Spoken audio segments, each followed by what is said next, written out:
भाई जी सर ने नेवी की जॉब छोड़ी है। नेवी नहीं बेटा, मर्चेंट नेवी बोलो, नेवी ना, झूठे झूठे बातें मत फैलाओ। नेवी नहीं, मर्चेंट नेवी।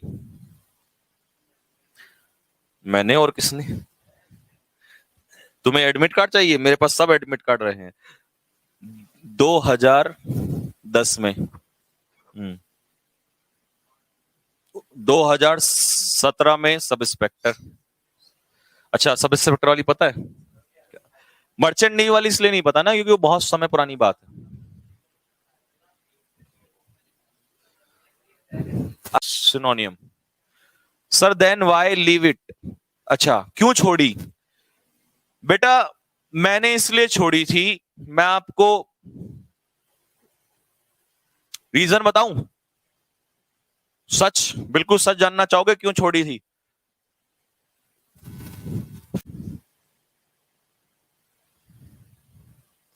अच्छा, तो ठीक है, सच बताता हूं। भाई दो लोग जो है गीता पे हाथ रख के कसम खाते हैं, और मेरे लिए गीता, कुरान, बाइबल सब मेरे लिए यही है, इसकी कसम खा करता हूं। मैं आपको सच रीजन बताता हूं क्यों छोड़ी थी। लेकिन ऐसा नहीं है कि तुम मुझसे उससे कुछ सीख लो, क्योंकि वो मेरा मेरा रीजन था। हर आदमी का अपनी जिंदगी में पर्सनल रीजन होता है। तो एक्स्ट्रा ऑर्डिनरी अपोजिट क्या हो जाएगा? ऑर्डिनरी। तो मेरा पर्सनल रीजन था उस समय मर्चेंट नेवी का वो छोड़ने का। लोगों को सुना है कि लोग, देखो एक तो होता है प्यार, मोहब्बत, इश्क, और एक होती है सच्ची सच्ची सच्चा, तो उसे प्रेम कहते हैं। तो मुझे नेशनल डिफेंस एकेडमी से एक्चुअली प्रेम था, और मेरा एनडीए का एग्जाम था। लेकिन मैंने गलती कर दी थी कि मैंने जब फॉर्म फिल किया था तो उसमें गलती कर दी थी, तो मेरा एडमिट कार्ड नहीं आया। और जब एडमिट कार्ड नहीं आया तो मेरी आंखों से आंसुओं के भाव जो है निकलने लगे तुरंत। जब किसी बच्चे की तैयारी होती है, सोचो छोटी सी गलती की वजह से सफर है। तो मुझे किसी ने बताया कि आप यूपीएससी दिल्ली चले जाओ, यूपीएससी दिल्ली जाओगे तो वहां से शायद चांस बन सकता है। मैं दिल्ली गया, यूपीएससी गया, वहां कौन सुन रहा है नहीं सुनते, हमें जनरली पता भी नहीं होता। और मैं बहुत छोटा सा था, हिमांशु से थोड़ा सा बड़ा था, तो मेरा भी शरीर ऐसे ही था उस समय, छोटा सा था मैं, हाइट छोटी थी सब कुछ। तो बस, लेकिन मेरे मामा जी मेरे साथ थे, सबसे बड़े मामा जी मेरे साथ थे। तो मम्मी ने उन्हीं को भेजा कि साथ में जाओ, क्योंकि मेरे जो मामा जी हैं वो अलीगढ़ से हैं, अलीगढ़ के पास में। बताऊंगा, अब ये मत सोचना सर सारी बता दो। तो वहां गया, वहां जाके सब उन्होंने मना कर दिया कि बेटा आप कुछ नहीं हो सकता। तो मैं बैठ के रोने लगा ऐसे ही। मामा जी ने बहुत समझाया। हालांकि मेरे मामा जी पढ़े लिखे नहीं है बहुत ज्यादा, उन्होंने बहुत कुछ नहीं पढ़ा, लेकिन दर्द वो भी जानते थे। ना पढ़ा लिखा हो या ना अनपढ़ हो, दर्द हर बच्चे का, हर माँ बाप, बड़े बुजुर्ग जो है वो जानते हैं। तो उन्होंने कहा कि बेटा एक बात सुन ले, ऐसे रो के तो कुछ होगा नहीं, अगर तू ऐसे रोएगा तो तेरे अंदर तो बहुत जुनून सुना है हमने, ठीक है, और तू ऐसे रोएगा तो फिर कैसे चलेगा? तो मैं कुछ जवाब नहीं दे पा रहा था। अब मैं रेलवे स्टेशन पे, मुझे याद है उस समय पे मैं बैठा हुआ था, मामा जी बराबर में बैठे हुए थे। तो हालांकि खैर जब मैंने कसम खाई है तो मैं सारा ही खोल देता हूँ, जो सच्चाई है सच्चाई है। तो मामा जी स्मोकिंग करते थे उस समय पर। तो उन्होंने, अब उनके परेशान हो गए मुझे रोते हुए देख के। अब जो स्मोकिंग वाले होते हैं, इन्हें टेंशन हो या कुछ हो तो ये स्मोकिंग करना शुरू कर देते हैं। तो उन्होंने सिगरेट निकाला और स्टार्ट कर दिया। अब मैं बैठा हुआ, मैं बड़ा परेशान होता, मैं एक तो मैं टेंशन में, ऊपर से तुमने ये चला दिया यहाँ पे फिल्टर। तो मैं ऐसे गुस्से में आ गया, और मैंने मामा जी को थोड़ा सा उसमें बोल दिया कि क्या तुम ये क्या कर रहे हो, ये और मैं। तो अब वो तो बहुत समझदार थे, समझदार इंसान कभी रिएक्शन नहीं करता। उन्होंने कहा बच्चे तो अभी गुस्से में है, ध्यान से सोच, धीरे मन से, ऐसे तो कोई भी डिसीजन ले लेगा जिंदगी में सब गलत हो जाएगा। तो मुझे हालांकि रियलाइज हुआ गलती तो मेरी थी, फॉर्म मेरी वजह से रिजेक्ट हुआ था। तो ऐसे गधे आप भी होते हो कई बार, और मैं भी था ऐसा। तो जिंदगी की सच्चाई अगर सुनोगे तो मेरे जैसा आदमी सब कुछ बता डालेगा, नहीं तो बोलने और भौंकने वाले तो हजार हैं इस दुनिया में कि ये वो, लेकिन सच्चाइयां यही होती हैं, इंसान से ऐसी चीजें गलतियां होती हैं। तो भाई मेरा जो था एडमिट कार्ड वो रिजेक्ट हो गया। अब घर से फोन आया, मम्मी को पता चला और फैमिली को पता चला, तो सबने गालियां, बोला तू ऑफिसर बनेगा, ये होगा वो होगा। तो उससे तो फॉर्म तक ढंग से नहीं फिल होता, जिसको एनडी का ढंग से फॉर्म फिल नहीं हुआ वो कैसे पेपर निकाल लेगा, वो कैसे ऑफिसर बनेगा?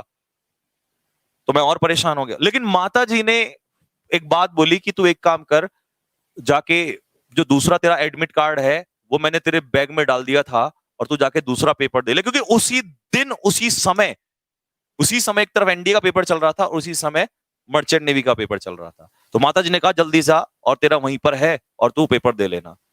अब मैं वहां से मैंने सोचा कि दूं या ना दूं, तो मेरे को ये बात समझ में आ चुकी थी क्योंकि मेरी तैयारी थी अच्छी। मुझे पता था मर्चेंट नेवी का पेपर देना जाएगा तो निकाल देगा, और पेपर निकाल देगा तो उसका एडमिट कार्ड घर पे आएगा, और घर पे आएगा तो घर वाले तेरे को वो भेज देंगे जबरदस्ती, और मेरे को जाना नहीं था। तो मैंने ट्रिक लगाई कि पेपर ही नहीं दूंगा, क्योंकि उस उम्र में ही जॉब की जरूरत नहीं थी, सपने पालिए थे, सपने। जॉब और सपनों में, ड्रीम में बहुत फर्क होता है। तो मैंने सोचा नहीं दूंगा, लेकिन माता जी ने बोला तुझे कसम है मेरी, जाके देना पड़ेगा। और बस ये तो ऐसा जाल है जो अब गिर गया तो बस इसके ऊपर तो फिर कुछ भी कर दे इंसान। तो फिर मैं गया, इमोशनल ब्लैकमेल। फिर मैं गया वहां पे, मैंने पेपर दिया। मैंने देखा पेपर में यार ये क्या, मतलब यू वांट टू बिलीव, उस 12th क्लास में वहां पेपर इंग्लिश में आया, ये वो, मैं फटाफट फटाफट मैंने करके 5-10 मिनट में जो भी था मैंने वो फटाफट से उसको करके रख दिया, क्योंकि एनडी की तैयारी बहुत अच्छी थी। अब मैं देख रहा हूं अपने आसपास बच्चे लगे हुए हैं, क्या पागलों की तरह तुम लगे हो, लेकिन मैंने पेपर रखे, मैं फिर भी मेरे आंखों में आंसू। और मेरी क्लास में इंस्ट्रक्टर थी, मेरी एक मैम, उन्होंने बोला बेटे क्या हुआ, पेपर खराब हो गया क्या? मैंने कहा जी पेपर खराब नहीं, पेपर तो हो गया। तो बेटा रो क्यों रहा है? अरे मैं कहा दर्द मैम कुछ और है, तुम्हें क्या बताऊं तुम्हें सारी बात। अब वो बड़ी इंटरेस्टेड हो गई जानने में कि बच्चे का पेपर, उन्होंने चेक किया इंग्लिश वगैरह कुछ क्वेश्चन, वो भी स्कूल की मैम ही थी वहां पे, उन्होंने देखा यार पेपर तो सही है। बोला बेटा फिर भी क्यों रो रहा है? आज पहली बार ऐसा लड़का देख रही हूँ जो पेपर अच्छा हो गया तो फिर भी रो रहा है। तो मैंने कहा मैम अब क्या बताऊं आपको कि मैं ऐसे ऐसे एनडीए की तैयारी करता हूं, मेरा सपना है ड्रीम नेशनल डिफेंस एकेडमी जाना, मेरे साथ ये हो गया। तो वो भी परेशान होगी, बोले बच्चे कोई बात नहीं इसे ज्वाइन कर लेना। मैं कहा जी नहीं, इसको कहाँ ज्वाइन करना, मैं कहा सपना तो कुछ और। तो मैंने वो पेपर दे दिया और फाइनली मेरा उसमें कुछ ही दिनों बाद उसका तुरंत रिजल्ट आ गया और मेरा उसमें हो गया। और जो मेरा कार्ड लेटर है वो घर पहुंच गया कि भाई आपको कुछ समथिंग इतने पैसे देने हैं और आपके लड़के को जो है मर्चेंट नेवी में कॉल आ रहा है और उसको हम ये कराएंगे वो कराएंगे और ऐसा वैसा हो जाएगा। और घर में इतनी खुशियां, घर में इतने खुश सब लोग, सब। लेकिन दुखी थे तो सिर्फ 2 लोग, जिसमें कि सबसे पहले मैं और मेरे पीछे मेरी माता जी। मैं तो इसलिए दुखी कि मेरा, क्योंकि घर वाले तो एक तरीके से सब मान लो कि जाएगा नहीं तो पीट देंगे, ठोक देंगे, ये कर देंगे। और मैं ये सोच रहा हूं कि भगवान मुझे यहां से बचा ले किसी तरीके से, काश ये लेटर ना, क्योंकि मुझे जाना पड़ता मजबूरी में। लेकिन माता जी इसलिए परेशान थी क्योंकि मैं परेशान था। अब माता जी को मेरे सपने के बारे में पता था, तो उन्होंने घर वालों से कहा कि ठीक है जब नहीं जा, माता जी ने बहाना बना दिया झूठा। कई बार झूठ भी अच्छाई के लिए बोल दिया जाता है कि इसकी तबीयत खराब है, आपको पता नहीं है, बच्चे को मेरे को कुछ हो गया तो, और जाना भी पता नहीं बहुत दूर था, उसका जो लेटर आया था इधर कहीं आगे की, इधर ये वाराणसी पता नहीं कहाँ उस पे जाना था, मेरे को अब तो बहुत टाइम हो गया याद नहीं है। तो उन्होंने बोला कि ये इसकी तबीयत खराब हो जाएगी, ये हो जाएगा, वो हो जाएगा, ये सारी चीजें हो जाएंगी, तुम मेरे बच्चे को मारोगे, ये करोगे, वो। तो सारा ब्लेम जो है, और मैंने भी बहाना बढ़ दिया, मैंने कहा मेरे को तबीयत खराब हो रही है, ये वो सोच, मैंने भी बहाना। अब क्या करूं, बचने का कुछ तो, भैया सपना है, इसके लिए एनडीए पता है जॉब नहीं होती, NDA is not a job, इसके लिए जिया जाता है, सोया जाता है, इसके लिए रोया जाता है, सब कुछ पागलपन होता है एनडीए। तो मैंने सारा ब्लेम अपना छोड़ के सारा मम्मी पे डलवा दिया। लो भाई, अब फैमिली में 2 पार्ट्स हो चुके थे, एक तरफ मेरी मदर और एक तरफ सारी फैमिली। और सबने बोला कि अगर जिंदगी में ये बर्बाद हुआ ना, तबाह हुआ, कुछ भी हुआ तो इसकी जिम्मेदार आप हो। लेकिन माँ तो माँ होती है, उन्होंने सारा का सारा ब्लेम ले लिया, बोला हाँ जो होगा देखा जाएगा, कुछ नहीं, खेती कर लेगा, मजदूरी कर लेगा, जो भी है ये कर लेगा। तो जान बची वहां से, लेकिन माहौल बहुत बुरा बिगड़ चुका था। और वहां से फिर हम अपने रास्ते पे निकल गए, हमारा अगला अटेम्प्ट आया। और जो मेरा अटेम्प्ट खराब हुआ था वो ये था सेकंड वाला, अगस्त वाला, ये खराब हुआ था। तो मेरा अगला अटेम्प्ट आया अप्रैल वाला, और अप्रैल वाला अटेम्प्ट मेरे को याद है, वहां से मैंने एग्जाम निकाला, क्योंकि मेरा सबसे पहला तो खराब हो गया था। अप्रैल वाला जो अटेम्प्ट है, फिर मैंने वहां से एग्जाम निकालने स्टार्ट किए। एग्जाम निकलते थे, लोग खुश होते थे, एसएसबी जाता था, बाहर आता था, लोगों की गालियां मिलना शुरू।